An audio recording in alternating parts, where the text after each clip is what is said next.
ಪೊನ್ನಿಯಿನ್ ಸೆಲ್ವನ್ 5ನೇ ಪಾರ್ಟು 34ನೇ ಸಂಚಿಕೆ.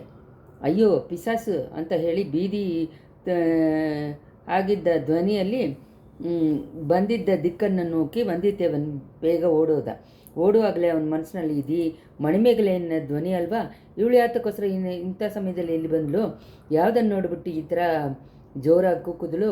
ಪಿಸಾಸು ಅನ್ನೋದು ಒಂದು ಇರೋಕ್ಕೆ ಸಾಧ್ಯನೇ ಇಲ್ಲ. ಮತ್ತು ಏನಾಗಿರುತ್ತೆ, ಧ್ವನಿಯಲ್ಲಿ ನಿಜವಾದ ಭಯ ಬಂದಿತ್ತಲ್ವ ಅವಳನ್ನ. ಇವಾಗ ನಾವು ಹತ್ತಿರ ಹೋಗಿ ಕೇಳೋದ್ರಿಂದ ಏನಾದರೂ ಹಿಂಸೆ ಬಂದರೂ ಬರ್ಬೋದು. ಅವಳ ಅಣ್ಣನೂ ನಮ್ಮ ಖರ್ಚಿ ತಿಂದುಬಿಡಬೇಕು ಅಂತ ಕಾಯ್ತಾ ಇದ್ದಾನೆ. ಆದಿತ್ಯ ಕರಿಗಾಲರು ಹುಚ್ಚಿಕೊಂಡಿದ್ದಾರೆ. ಪಳುವು ರಾಣಿ ಮನಸ್ಸಿನಲ್ಲಿ ಅದು ಏನು ವಂಚನೆ ಇಟ್ಕೊಂಡಿದ್ದಾಳೋ ಏನು ಗೊತ್ತಾಗಲ್ಲ. ಇಂಥ ಯೋಚನೆಗಳು ಒಂದು ಕ್ಷಣದಲ್ಲಿ ಬಂದು ಹೋಯಿತು.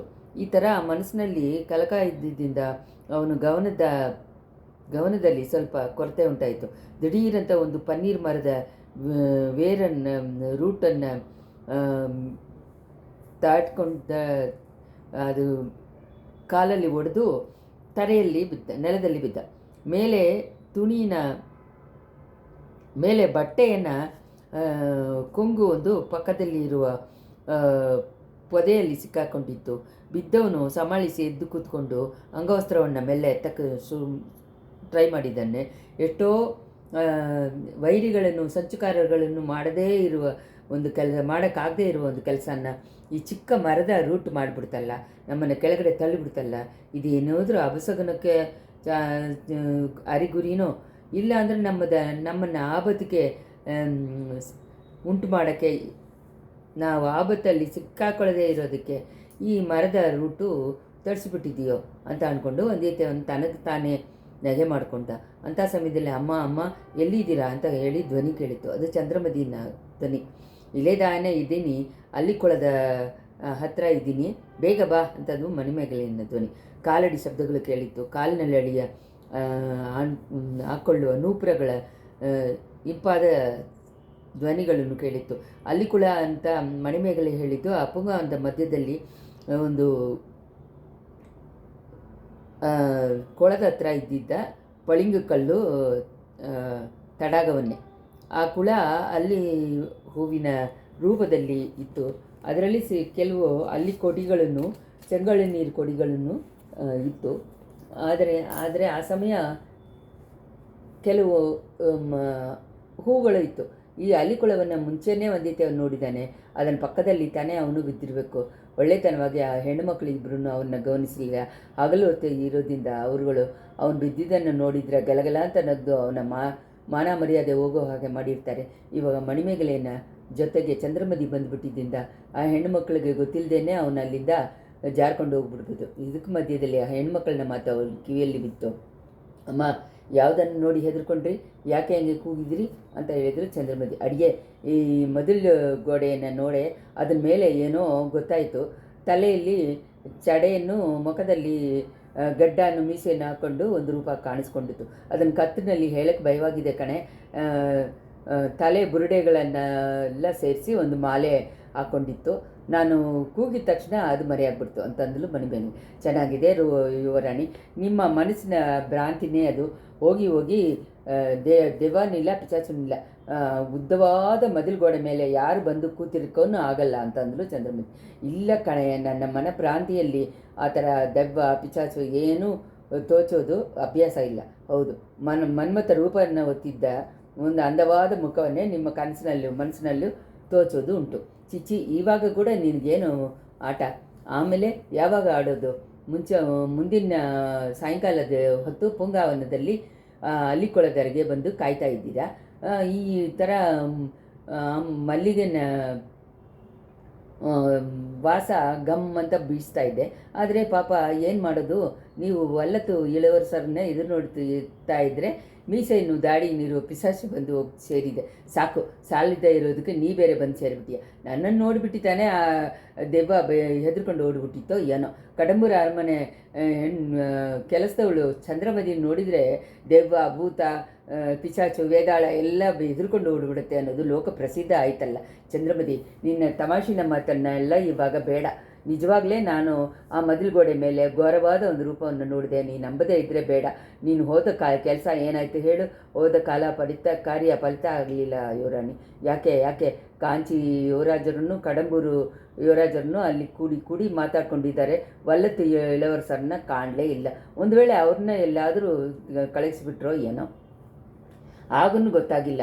ನಿಮ್ಮ ತಂದೆಯನ್ನು ಪಲ್ಲವರು ತಾನೇ ಮಲೆಮನಾರಸರನ್ನು ಎದುರುಗೊಳ್ಳು ನೋಡೋಕ್ಕೆ ಹೋಗಿದ್ದಾರೆ. ಇಡುಮಗಾರಿಯನ್ನು ಕೇಳಿದೆ. ಇವತ್ತು ಸಾಯಂಕಾಲ ಕರಿಗಾಲರು ವಲ್ಲತ್ತರಸರ ಮೇಲೆ ಏನೋ ಕೋಪದಿಂದ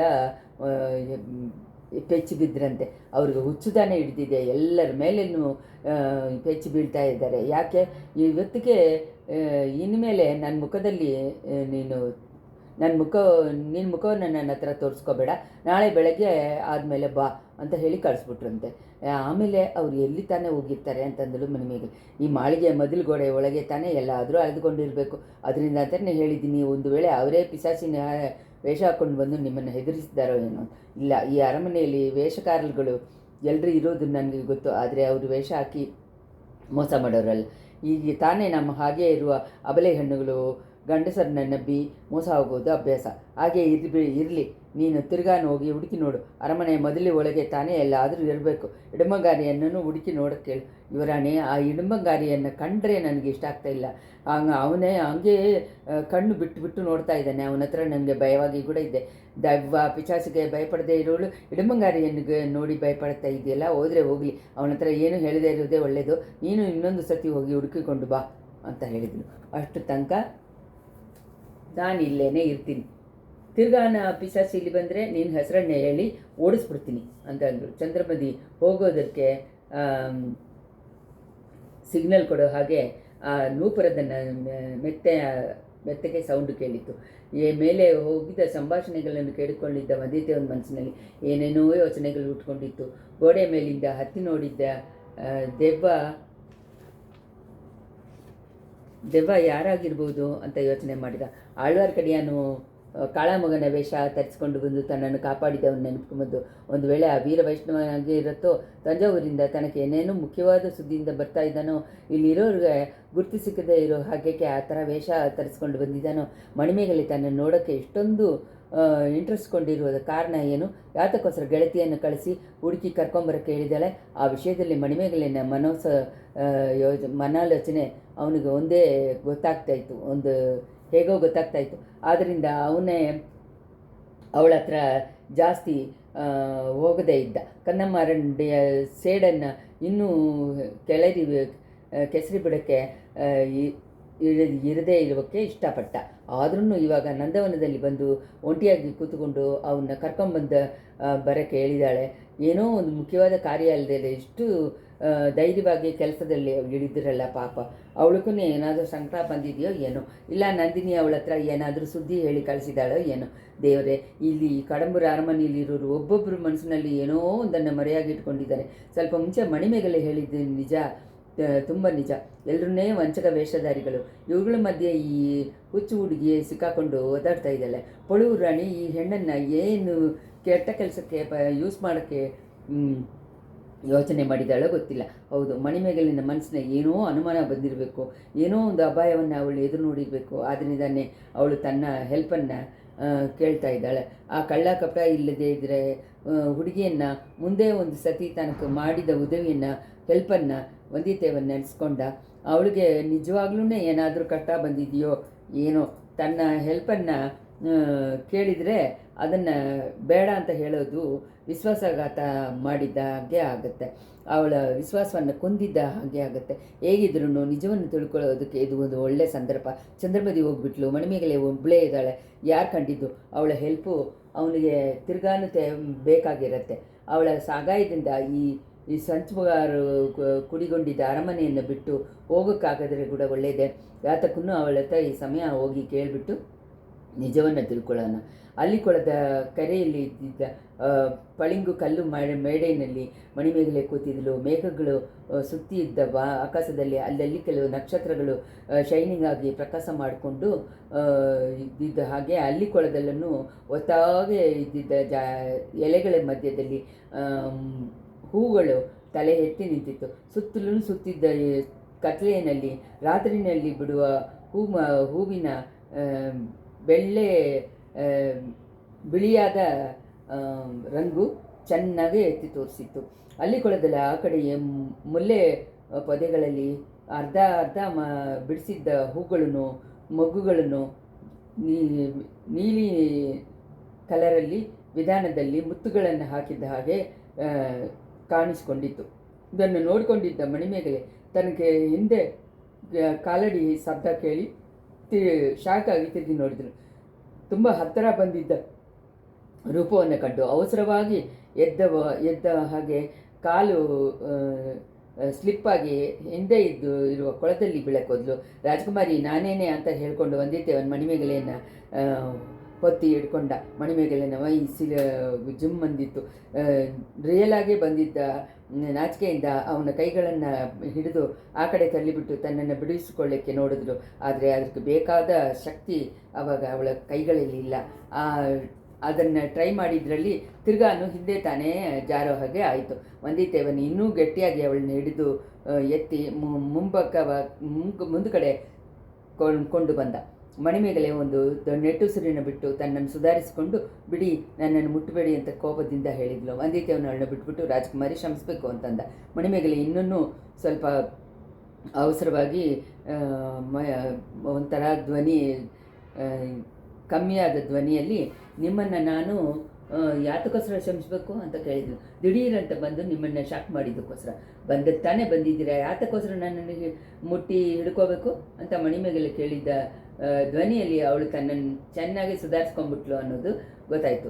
ನೀವು ಕೊಳದಲ್ಲಿ ಬೆಳೆದೇ ಹಿಡ್ಕೊಂಡೆ, ಚೆನ್ನಾಗಿದೆ. ಆವತ್ತು ಏರಿಯಲ್ಲಿ ಬಿದ್ದು ನಾನು ಮುಳುಗಿ ತತ್ತರಿಸಿದಾಗ ಇಷ್ಟೊಂದು ನೀವು ಪ್ರೀತಿ ತೋರಿಸಿಲ್ವಲ್ಲ.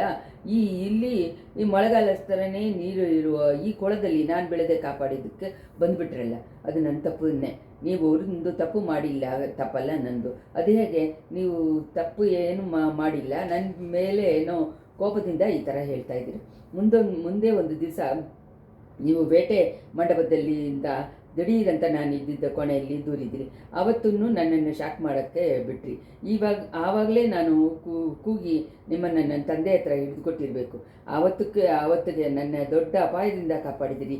ಅದನ್ನು ನಾನು ಯಾವತ್ತೂ ಮರೆಯಲ್ಲ. ಅದಕ್ಕೆ ಬದಲಾಗಿ ನೀವು ನಾನು ಕೃತಜ್ಞತೆ ಮಾಡಿದ್ದನ್ನು ನಾನು ಮರೆಯಲ್ಲ. ವಿಶ್ವಾಸ ಕೆಟ್ಟವರುಗಳಲ್ಲಿ ನಿಮ್ಗಾಗೆ ನಾನು ನೋಡಿಯೇ ಇಲ್ಲ. ಯುವರಾಣಿ, ಇದು ದೊಡ್ಡ ಅಪಾಂಡ. ಯಾವ ಕಾಲದಲ್ಲಿ ನಾನು ವಿಶ್ವಾಸ ಆಗಿಬಿಟ್ಟಿದ್ದೀನಿ ಹೇಳಿ? ನಿಮ್ಮನ್ನು ಯಾರೋ ಕೊಲೆಗಾರಗಳು ಹಿಂಬಾಲಿಸ್ಕೊಂಡು ಬರೋ ಹಾಗೆ ಸುಳ್ಳು ಹೇಳಿದ್ರಿ. ನಾನು ಬೇಟೆ ಮಂಟಪ ಒಳಗೆ ಹೋಗಿ ನೋಡಿಬಿಟ್ಟು ಬರೋ ಒಳಗೆ ನನ್ನ ಹತ್ರ ಹೇಳ್ಕೊಳ್ಳದೆ ಕಳ್ಳನ ಹಾಗೆ ಓಡಿ ಹೋಗ್ಬಿಟ್ರಿ. ಕಳ್ಳನ ಹಾಗೆ ಓಡಿಬಿಟ್ಟೆ ಅಂತಲೇ ಹೇಳ್ತೀರಾ? ಕಳ್ಳನ ಹಾಗೆ ಅಂತ ಹೇಳಿದ್ದು ತಪ್ಪೇನೆ, ಕಳ್ಳನೇ ಅಂತಂದ್ಲು ಯುವರಾಣಿ. ಆವತ್ತು ನಾನು ಎಷ್ಟೊಂದು ಇಕ್ಕಟ್ಟಾದ ಪರಿಸ್ಥಿತಿಯಿಂದ ಇದ್ದೀನಿ ಅಂತ ನಿಮಗೂ ಗೊತ್ತಿಲ್ಲದೆ ಇರೋರಿಗೆ ನೀವು ತಿಳಿಸಬೇಕಲ್ವಾ? ಯಾರು ಬೇಡ ಅಂತ ಹೇಳಿ ತಡೆ ಮಾಡಿದ್ರು? ನಿಮ್ಮ ಗೆಳತಿ ಚಂದ್ರಮದಿನೇ. ನಾನು ಆ ಬೇಟೆ ಮಂಡಪ ಒಳಗೆ ಹೋಗಿದ ತಕ್ಷಣ ಚಂದ್ರಮದಿ ಇನ್ನೊಂದು ಬಾಗಿಲಿಂದ ಬಂದುಬಿಟ್ಲು. ಅವಳು ಕಣ್ಣುಗಳಲ್ಲಿ ಬೀಳದೆ ಇರೋದಕ್ಕೇನೆ ಆ ಯಾಳ್ ಕಳಂಜಿಯದಲ್ಲಿ ಬಚ್ಚಿಟ್ಕೊಂಡೆ. ಆಮೇಲೆ ಅಲ್ಲಿಂದ ಮಾಯವಾಗಿ ಮರೆದು ಹೋಗ್ಬಿಟ್ರಿ. ಇಲ್ಲ, ಮಚ್ಚು ಎಲ್ಲ ಹತ್ತಿ ಮಾಡಗಳೆಲ್ಲ ದಾಟಿ ಮದಿಲು ಗೋಡೆ ಮೇಲೆ ಹತ್ತಿ ದೂಕದಾನೆ ಜಂಪ್ ಮಾಡ್ದಾನೆ ಹೋದೆ ಯುವರಾಣಿ. ಆವತ್ತು ನನ್ನನ್ನು ಯಾರಾದರೂ ಕಂಡಿಡ್ದಿದ್ರೆ ನಾನು ಎತ್ಕೊಂಡಿರುವ ಕೆಲಸ ಕೆಟ್ಟಿರತ್ತೆ, ನಿಮಗೂ ಕೆಟ್ಟ ಹೆಸರು ಬಂದಿರತ್ತೆ. ಈ ಹುಚ್ಚುಡುಗಿ ಹತ್ರ ಬಗ್ಗೆ ನಿಮಗೇನು ಅಷ್ಟೊಂದು ವಿಚಾರ? ನಿಜವಾಗಲೇ ವಿಚಾರನೇ. ಹಾಗಾದರೆ ಇಲ್ಲೇ ನೀವುಗಳು ತಿರುಗಿ ಬಂದು ಇಷ್ಟು ದಿನ ಆಯ್ತಲ್ವಾ? ಕೇಳದೆ ಓಡಿ ಹೋಗಿದ್ದ ಕಾರಣವನ್ನು ಹೇಳಿರ್ಬೋದಲ್ವಾ? ಅದಕ್ಕೆ ಸಂದರ್ಭವನ್ನು ಎದುರು ನೋಡಿಕೊಂಡು ಕಾಯ್ತಾ ಇದ್ದೆ. ಯಾಕಯ್ಯ ಸುಮ್ಮನೆ ಮಾತು? ನಾನು ಇರುವ ದಿಕ್ಕನ್ನೇ ನೀವು ತಿರುಗಿ ನೋಡೋದೇ ಇಲ್ವಲ್ಲ ಸೋದರಿ. ನಾನು ನಿಮ್ಮ ಸೋದರಿ ಅಲ್ಲ. ನೀವು ನನ್ನ ಸ್ನೇಹಿತ ಕಂದನ್ಮಾರನ್ನ ಸೋದರಿ. ಆದ್ದರಿಂದ ನನಗೂ ಸೋದರಿ. ಕಂದನ್ಮಾರ ನನ್ನ ಸೋದರ ಅಲ್ಲ, ನಿಮಗೆ ಅವನು ಸ್ನೇಹಿತನೂ ಅಲ್ಲ. ನಮ್ಮಿಬ್ಬರಿಗೂ ಅವನಿಗೆ ದೊಡ್ಡ ವೈರಿ ಯುವರಾಣಿ. ಅದು ತಾನೇ ನಿಮಗೆ ಗೊತ್ತಿದೆಯಲ್ಲ. ಕೆಲವು ದಿನ ಮುಂಚೆ ತನಕ ಕಂದನ್ಮಾರ ನನ್ನ ಉಸಿರುಗುಸಿರಾದ ಗೆಳೆಯನಾಗಿದ್ದ. ಇವಾಗ ಹಂಗೆ ಚೇಂಜ್ ಆಗಿಬಿಟ್ಟಿದ್ದಾನೆ. ಪಾರ್ಥಿಬೇಂದ್ರನ್ ಯಾವಾಗ ನನ್ನ ತಲೆಗೆ ಒಲೆ ಹಾಕಬಹುದು ಅಂತ ನೋಡ್ತಾ ಇದ್ದಾನೆ. ಆದಿತ್ಯ ಕರಿಗಾಲರು ನಿಮಿಷಕ್ಕೆ ನಿಮಿಷ ಚೇಂಜ್ ಆಗ್ತಾ ಇದ್ದಾರೆ. ಈ ನಿಮಿಷ ಪ್ರೀತಿಯಿಂದ ಮಾತಾಡ್ತಾರೆ, ಬರೋ ನಿಮಿಷ ನನ್ನ ಮೇಲೆ ಪೆಚ್ಚು ಬೀಳ್ತಾರೆ, ಯಾವಾಗ ಏನು ಆಪತ್ತು ಬರುತ್ತೋ ಅಂತ ಹೇಳಿ ಇದನ್ನು ನೋಡಿ ಕಾಲ ಕಳಿಸ್ತಾ ಇದ್ದೀನಿ. ಇಂಥ ಒಂದು ಪರಿಸ್ಥಿತಿಯಲ್ಲಿ ನನ್ನ ವಿಶ್ವಾಸದ ಸಲ್ಲಿಸೋದಕ್ಕೋಸ್ಕರ ನಿಮ್ಮನ್ನು ನಾನು ಹುಡ್ಕೊಂಡು ಬಂದರೆ ಅಯ್ಯ, ನಿಮ್ಮನ್ನು ಕಾಪಾಡಿಕೊಳ್ಳೋದ್ರಲ್ಲಿ ನಾವು ಇಷ್ಟೊಂದು ಇಷ್ಟೊಂದು ಟ್ರೈ ಮಾಡಿರೋದ್ರಿಂದ ನಾನು ತುಂಬ ಸಂತೋಷ ಪಡ್ತಾ ಇದ್ದೀನಿ. ಯುವರಾಣಿ, ನನ್ನ ಬಗ್ಗೆ ನಾನು ವಿಚಾರ ಪಡಲಿಲ್ಲ, ನನ್ನ ಉಸಿರು ಬಗ್ಗೆನೂ ನಾನು ವಿಚಾರ ಪಡಲಿಲ್ಲ. ನಿಮಗೆ ನನ್ನಿಂದ ಏನೂ ಅಪಾಯ ಬರದೇ ಇರಬೇಕು ಅಂತ ಹೇಳಿ ಅಂತ ವಿಚಾರ ಪಡ್ತಾ ಇದ್ದೀನಿ. ವಿಚಾರಪಟ್ಟು ಕರೆಕ್ಟಾನೇ ಇದ್ದೀರಾ. ಆ ಗಂಡು ಮಕ್ಕಳು ಎಲ್ಲರನ್ನೇ ವಂಚಕರುಗಳು ಅಂತ ಚಂದ್ರಮತಿ ಹೇಳ್ತಾಳೆ. ಅದು ನಿಜ ಅನ್ನೋದು ಇವಾಗ ನಿಶ್ಚಯ ಆಯಿತು. ಯಾರೇನು ಹೇಳಿದರೂ ಸರಿಯೇ.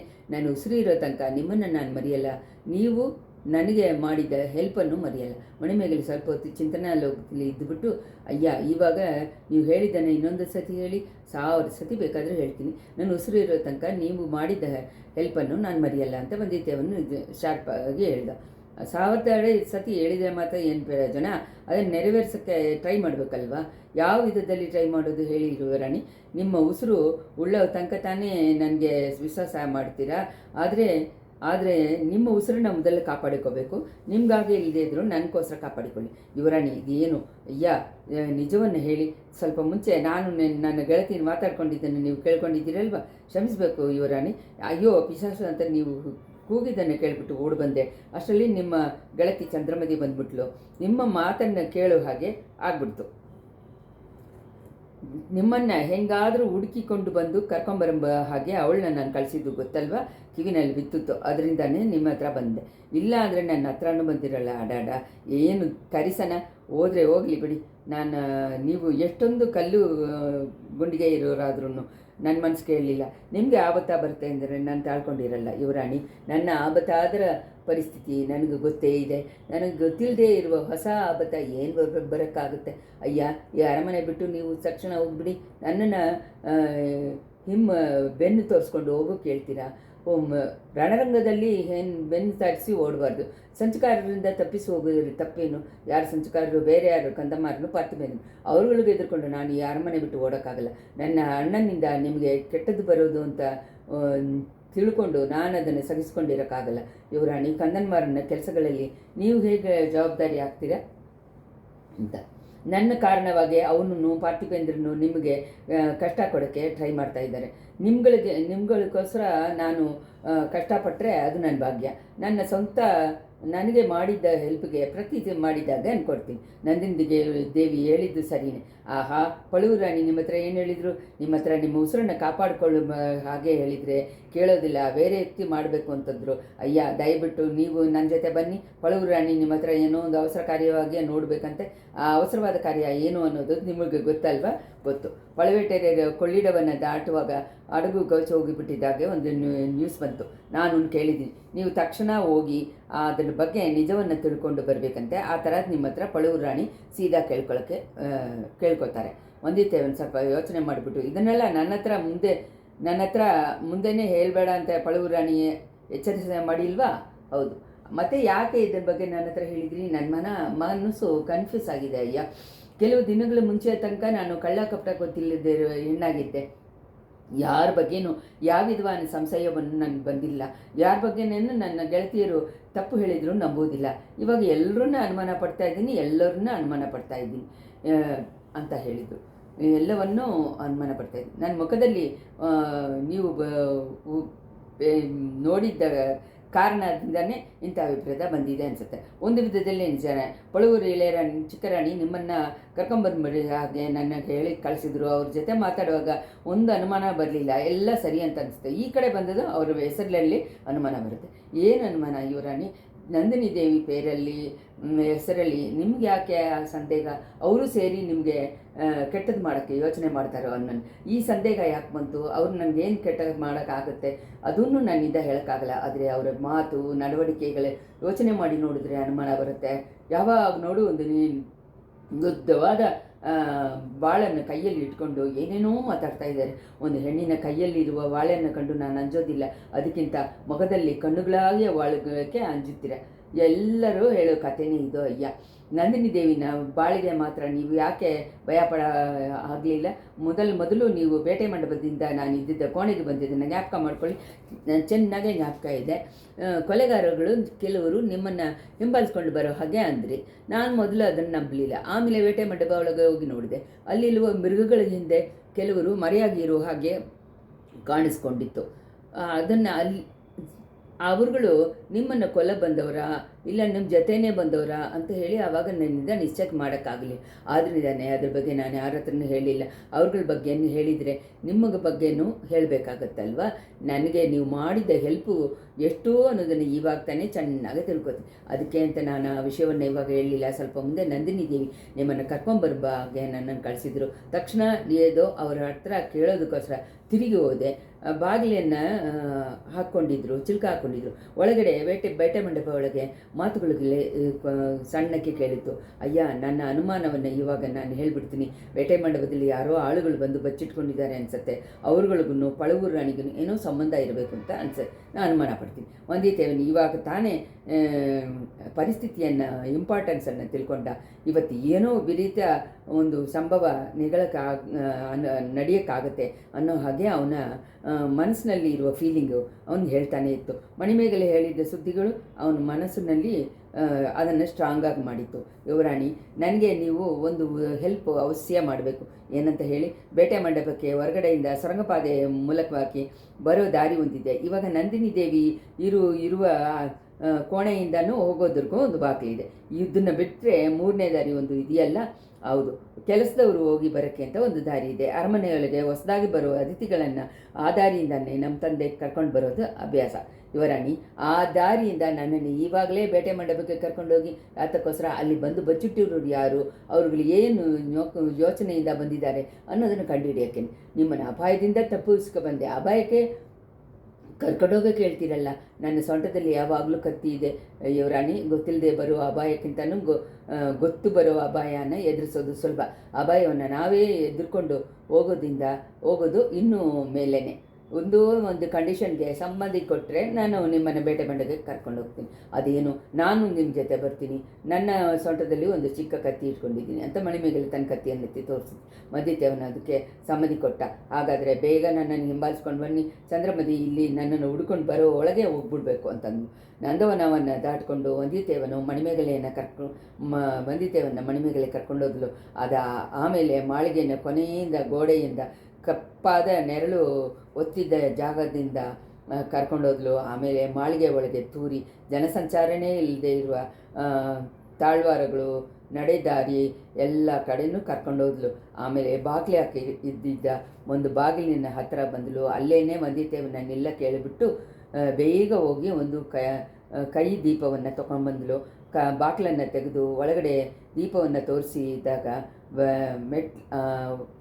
ಲೈನಾಗಿ ಮೆಟ್ಲುಗಳು ಇದ್ದಿದ್ದ ಒಂದು ಅಡ್ಡವಾದ ದಾರಿ ಒಂದು ಕಾಣಿಸ್ಕೊಂಡಿತ್ತು. ಇಬ್ಬರೂ ಆ ಮೆಟ್ಲುಗಳಲ್ಲಿ ಇಳಿದು ಹೋದರು. ಸ್ವಲ್ಪ ಹೊತ್ತಾದಮೇಲೆ ಮುಂದೆ ಹೋದ ಮಣಿಮೇಗಲೆ ಟಕ್ಕಂತ ನಿಂದು ಮೆತ್ತನೆ ಇರುವ ಧ್ವನಿಯಲ್ಲಿ, ನಿಲ್ಲಿ, ಏನೋ ಒಂದು ಕಾಲಡಿ ಶಬ್ದ ಕೇಳೋ ಹಾಗೆ ಇದೆ, ನಿಮಗೆ ಕೇಳ್ತಾ ಇದೆಯಾ ಅಂತ ಕೇಳಿದ್ಲು. ಇಷ್ಟರಲ್ಲಿ